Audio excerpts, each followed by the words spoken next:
Hi everyone, it's Friday, April the 24th. I hope that my being with you today, that I find you somewhat peaceful, somewhat tranquil. It's hard to believe it's already April the 24th. I don't know if the time's been going by quickly for you or dragging along, but we are making this journey together. And we are in my dining room, and this picture that the camera's focused on was given to me by friends of mine probably at least 30, maybe more years ago. It's hung in my dining room for many, many years. The name of this picture is The Kitchen Maid with the Supper at Emmaus. And this is a copy of a very well-known picture that was done by Diego Velázquez. Now actually, Velázquez created two of these images.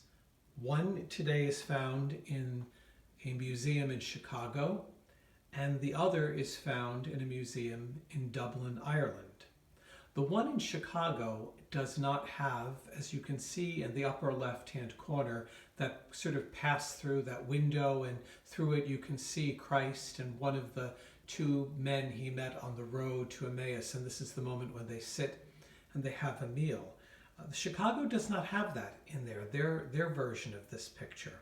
The picture that's in Dublin, it does, but it was only discovered in 1933 when they actually cleaned the picture, the painting, and they discovered the image of the Emmaus event.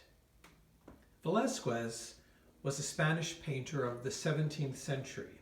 He was a leading artist in the royal court, and he's known for his renditions of historical and cultural significance, as well as the many portraits he did of the Spanish royal family.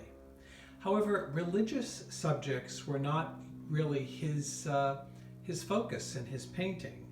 So this image that you're looking at right now, The Kitchen Maid with the Supper at Emmaus, is one of his earliest works. It's believed to date to around 1618, 1619.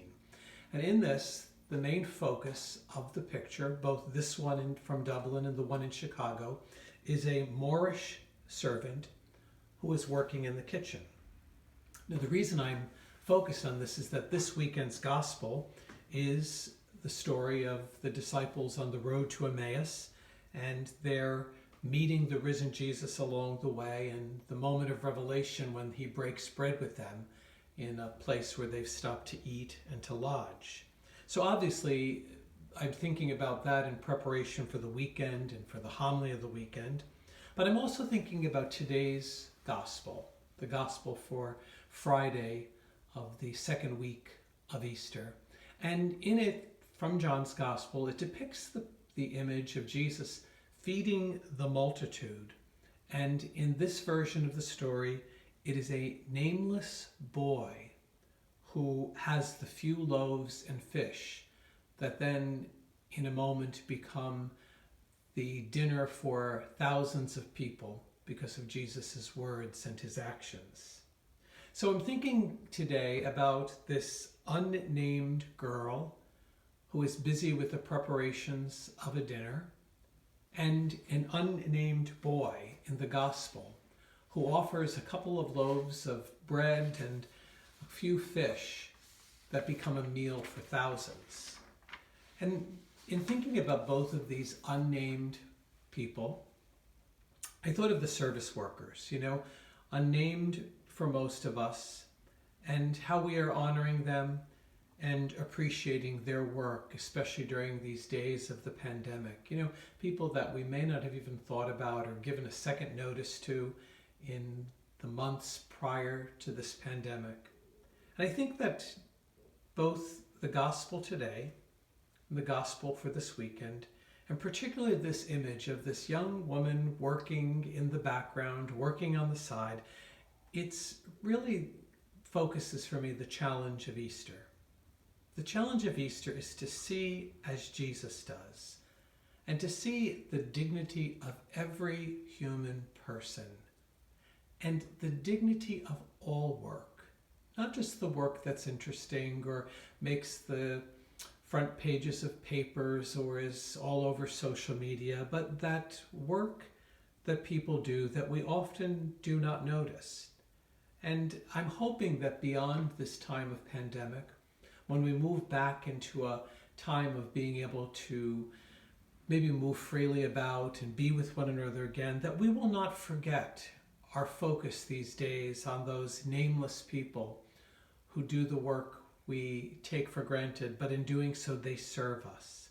And to continue to draw into our prayer and our appreciation beyond this time, those who grow our food, those who pack our food, those who ship our food, those who serve our food, those who bag our food in the grocery store, those who help us when the credit card isn't reading as we're trying to pay for those groceries.